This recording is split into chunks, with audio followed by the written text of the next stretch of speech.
Praise the Lord. എല്ലാവർക്കും കർത്താവ് യേശു ക്രിസ്തുവിന്റെ നിസ്തുല്യ നാമത്തിൽ പ്രഭാതവന്ദനം. ആത്മമന്ന എന്ന ശുശ്രൂഷയിലേക്ക് എല്ലാ പ്രിയപ്പെട്ടവരെയും ഇന്ന് പ്രഭാതത്തിലും സ്വാഗതം ചെയ്യുന്നു. ഇന്നത്തെ ചിന്തയ്ക്കായിട്ട് സങ്കീർത്തനം 4:8 വാക്യം, ഞാൻ സമാധാനത്തോടെ കിടന്നുറങ്ങും, നീയും യഹോവേ എന്നെ നിർഭയം വസിക്കുമാറാക്കുന്നത്.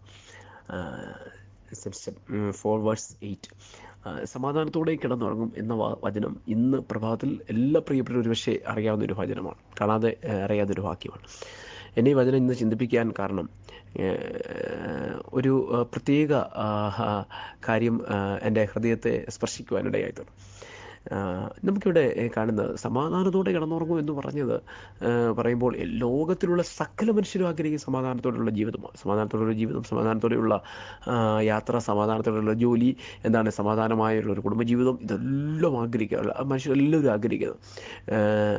പലരും പറയാറുണ്ട്, ഒത്തിരി ഒന്നും നേടിയില്ലെങ്കിലും സമ്പാദിച്ചില്ലെങ്കിലും കൂട്ടിവെച്ചില്ലെങ്കിലും സമാധാനത്തോടെയുള്ളൊരു ജീവിതമാണ് നമുക്ക് വേണ്ടതെന്ന് പറയാറുണ്ട്. അപ്പോൾ എല്ലാവരുടെയും ആഗ്രഹം സമാധാനപരമാണ്. സമാധാനത്തോടെ കിടന്നുറങ്ങുവാൻ അല്ലെങ്കിൽ സമാധാനത്തോടെ നിർഭയം വസിക്കുവാൻ കഴിയുന്ന ഒരു വലിയ ജീവിതത്തിൻ്റെ ഏറ്റവും വലിയൊരു അനുഗ്രഹമാണ്. എന്നെ ചിന്തിപ്പിച്ചൊരു ഭാഗം ഒരു കഥ ഇങ്ങനെയാണ് കേൾക്കുന്നത്. ഈ റെയിൽവേ ട്രാക്ക് വെരിഫൈ ചെയ്യുന്ന ഒരു സമയത്ത്, ട്രാക്കിലൂടെ ഇങ്ങനെ അതിൻ്റെ ഉദ്യോഗസ്ഥർ വെരിഫൈ ചെയ്ത് അതിനെ ചെക്ക് ചെയ്ത് പോകുന്ന സമയത്ത് വളരെ കുറച്ച് ദൂരങ്ങൾ മുന്നോട്ട് ചെന്നപ്പോൾ അവിടെ ഒരു ഗ്യാപ്പ് ഇങ്ങനെ കാണുന്നു. ആ ഗ്യാപ്പിൻ്റെ ഒരു വിടവ് ഉണ്ട്. ആ വിടവിന് എന്ത് ചെയ്യുന്നു, ഒരു പക്ഷി എന്ത് ചെയ്യുന്നു, മുട്ടയിട്ട് അത് വിരിഞ്ഞ് കുഞ്ഞുങ്ങളെ ചിറകിൻ്റെ കീഴിൽ വെച്ചുകൊണ്ട് ഇരിക്കുന്ന ഒരു അപ്പം ആ പക്ഷിക്ക് വസിക്കാൻ പറ്റുന്ന ഒരു ചെറിയ കൂടൊക്കെ അതെന്ത് ചെയ്യുന്നുണ്ട്, കമ്പുകൾ കൊണ്ടും മറ്റ് പഞ്ഞി കൊണ്ടും ഒക്കെ ഉണ്ടാക്കി അതിനകത്ത് ഇങ്ങനെ ഇരിക്കുന്നു. അതിൻ്റേതായ ആ ചെറിയ സാഹചര്യം. പക്ഷേ അത് ഇരിക്കുന്ന എവിടെയാണെന്നറിയാമോ?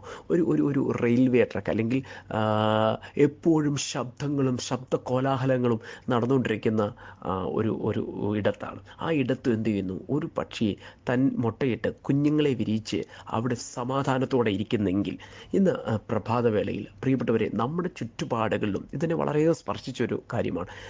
നമ്മുടെ ജീവിതത്തിൻ്റെ ചുറ്റുപാടുകൾ ഒരുപാട് പ്രതിസന്ധികൾ ഉണ്ടാകുമ്പോഴും ഇവിടെ വചനം പറയുന്നു, എൻ്റെ നീതിയായ ദൈവമേ, ഞാൻ വിളിക്കുമ്പോൾ ഉത്തരമരുന്നൊരു ദൈവം, എന്നോട് കൃപ തോന്നി എൻ്റെ പ്രാർത്ഥന കേൾക്കും. ഇതാ നമ്മുടെ ജീവിതത്തിൻ്റെ സമാധാനം. എന്നോട് കൃപ തോന്നി പ്രാർത്ഥന കേൾക്കുന്ന ഒരു ദൈവം. ഇന്ന് പ്രഭാതത്തിലും എന്നെ കേൾക്കുന്ന പ്രിയപ്പെട്ടവരെ, നമ്മളോട് കൃപ തോന്നി പ്രാർത്ഥന കേൾക്കുന്ന ഒരു ദൈവമുള്ളത് കൊണ്ട് നമ്മുടെ ചുറ്റും സാഹചര്യങ്ങൾ മോശമാണെങ്കിലും സമാധാനത്തോടെ ഒരു ദൈവം ഇതിൽ വസിക്കും.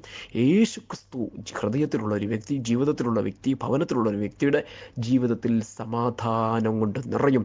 കാരണം അവർ തന്നെ ഒരു സമാധാനമാണ്, അവർ മറ്റുള്ളവർക്കൊരു സമാധാനമായി തീരും. അതുകൊണ്ട് ചുറ്റുപാട് ഒത്തിരി പ്രതിസന്ധികളുണ്ടെങ്കിലും ഈ പക്ഷിയെപ്പോലെ എന്ത് ചെയ്യുന്നുണ്ട്, നമ്മുടെ സമാധാനം എന്ന് പറയുന്നത് എന്താണ്? കർത്താവായ യേശു ക്രിസ്തു നമ്മുടെ ജീവിതത്തിലുള്ളത് കൊണ്ട്. അതുകൊണ്ട് കർത്താവിനെ നിഴലിൽ ആശ്രയിക്കുന്ന, കർത്താവിൻ്റെ കൃപയിൽ ആശ്രയിക്കുന്ന ദൈവത്തിൻ്റെ കുഞ്ഞ് എപ്പോഴും സമാധാനപരമായിട്ട് ജീവിക്കുവാൻ ഇടയായിത്തീരും. ആ സമാധാനം നമ്മിൽ വസിക്കും. ദൈവം നമ്മെ അനുഗ്രഹിക്കട്ടെ.